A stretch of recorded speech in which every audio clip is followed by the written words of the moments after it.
To his credit, Steven Spielberg did direct some good sci-fi films in his later career to make up for E.T. One of those was Artificial Intelligence, AI.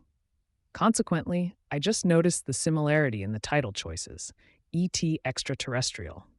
Both include the acronym and full spelling of a phrase representing a scientific term. Of course, except for the heart-tugging elements involving a small boy, the two films could not be more different. There is a lot to chew on in this film. You need only listen to the opening lecture by William Hurt's character Professor Hobby to get an idea of the sophistication that went into both the screenwriting and the special effects. The professor uses a female mecha, the term in the film for human-like robots, for demonstration purposes, opening up her face to reveal the metal endoskeleton. The seamless switch between real actress and CGI robot is quite stunning, and similar effects are seen throughout the film, although I doubt the simple mechanisms shown could control all the subtle muscle movements of the human face. But as with any good sci-fi story, what is even more interesting is the future world that is presented and the concepts that are addressed. Let's take a minute to look at both of these. In this future world, it turns out that global warming has caused the polar ice caps to completely melt. This in turn has caused the sea levels to rise by quite a lot, submerging most major coastal cities. I did a quick fact check and found that if all the ice on Antarctica and Greenland were to melt into the sea, it would raise ocean levels by about 220 feet or 67 meters. That could put a good chunk of New York City and the coastal rim of Los Angeles underwater. But the point is that a lot of people would be displaced. This, along with climate upheaval, causes massive demographic changes, which somehow leads to tight governmental population control, where families are only allowed a certain number of children. Robots become useful as replacements for human functions without needing food, or for that matter, much clothing or shelter. Okay, so maybe the backstory is a bit shady, but it sets us up for the main plot line, which revolves around the concept of a child replacement mecha.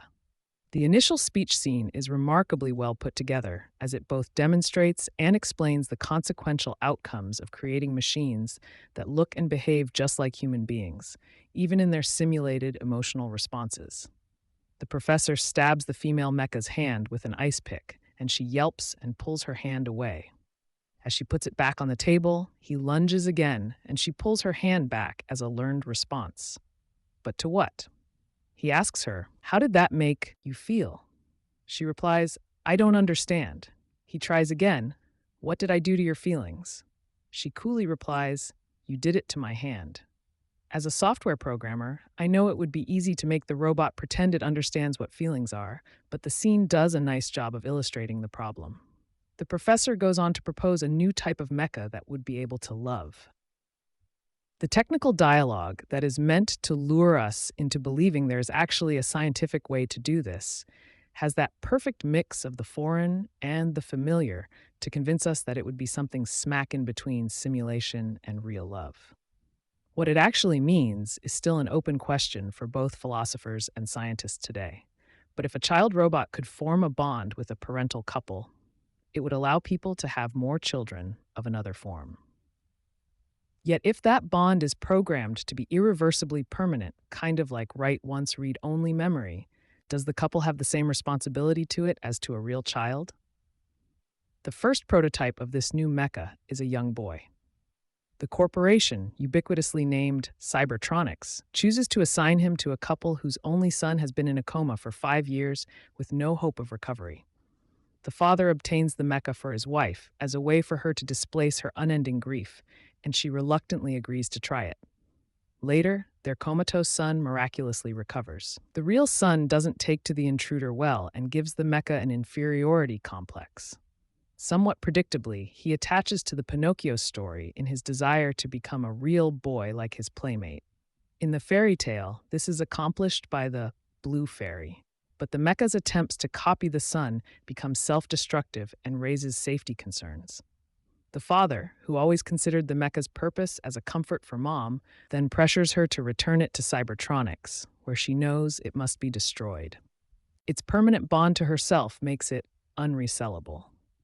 Well, On the way there, she finds she can't bring herself to do the deed, so she instead decides, whether from pity, guilt, or love we do not know, to just drop him off on the roadside and leave. Thus begins the child Mecha's journey deep into this new world in search of the blue fairy, so that he can become a real boy and his parents will take him back. It would sound hokey if not for the innocent disposition of the Mecha child, played very nicely by Haley Joel Osment of The Sixth Sense. The implication is that the Mecha never had time enough in this world to learn the difference between fairy tales and real life. All considered, I don't think you could ask for a better conceived plot set up than that. One of the fun aspects of creating a new world in science fiction is exploring all the possible consequences that it might entail. We encounter pleasure mechas designed to be perfect sex partners.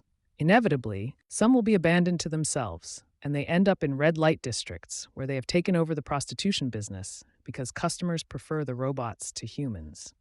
It is also natural to expect that many people would be threatened by these robots, which can so easily replace them. And so groups form which put on rodeo-like shows called flesh fairs, where abandoned mechas are destroyed in various ways as a hateful crowd boos and cheers.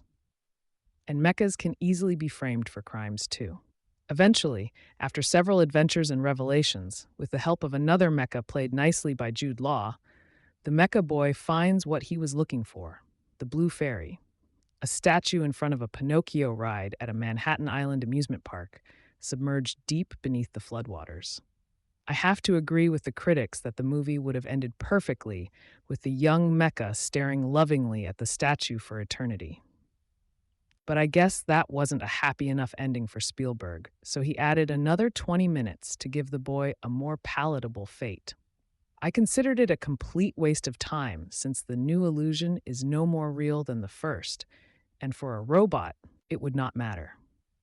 The interaction between humans and robots has been a recurring motif in science fiction literature going all the way back to Asimov's I, Robot.